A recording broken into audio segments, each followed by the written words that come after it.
आइए एक एनालिस्ट की नजर से जानते हैं 2026 के बाजार का हाल। विश्लेषण शुरू होता है एक बड़े सवाल से। क्या 2026 वाकई बेचने का साल है? एनालिस्ट का भी मानना है कि हाँ, 2026 यूएस और इंडियन दोनों मार्केट्स के लिए एक पीक साल होगा। यूएस मार्केट के लिए अनुमान है करीब 17 से 18% की बढ़त का। और इसकी वजह कम महंगाई, स्थिर ब्याज दरें और चुनावों के चलते रेट कट की संभावना। अब बात भारतीय बाजार की। यहां भी लगभग 15 से 16% की तेजी की उम्मीद है। लेकिन यहां मुश्किलें हैं, बढ़ते टैक्स और गिरता रुपया। हाँ, टैक्स कट से बाजार को बूस्ट मिल सकता है। तो भारत में फोकस लार्ज कैप्स पर होना चाहिए, क्योंकि मिड कैप्स अभी भी काफी महंगे लग रहे हैं। तो सवाल यह है कि 2026 में कौन से सेक्टर्स स्टार परफॉर्मर हो सकते हैं।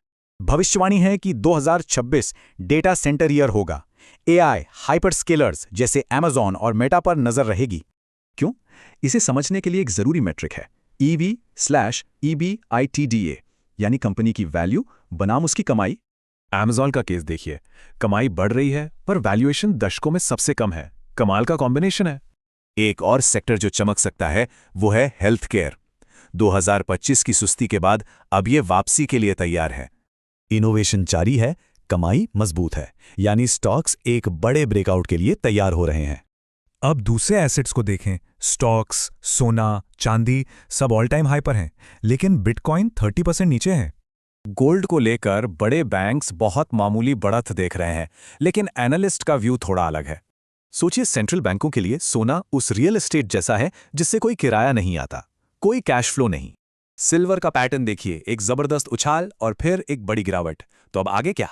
माना जा रहा है कि स्पेक्युलेटिव पैसा बिटकॉइन में लौटेगा और टारगेट सीधा 125K। तो 2026 के लिए सबसे बड़ा मंत्र क्या है? फोकस वैल्यूएशन पर नहीं, बल्कि कंपनी की कमाई पर होना चाहिए। एक आसान 3 स्टेप फ्रेमवर्क।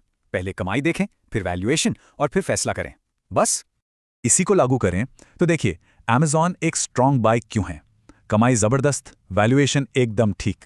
तो आखिर में एक बड़ा सवाल, 2026 का ये पीक एक चेतावनी है या फिर कमाई का एक आखिरी मौका?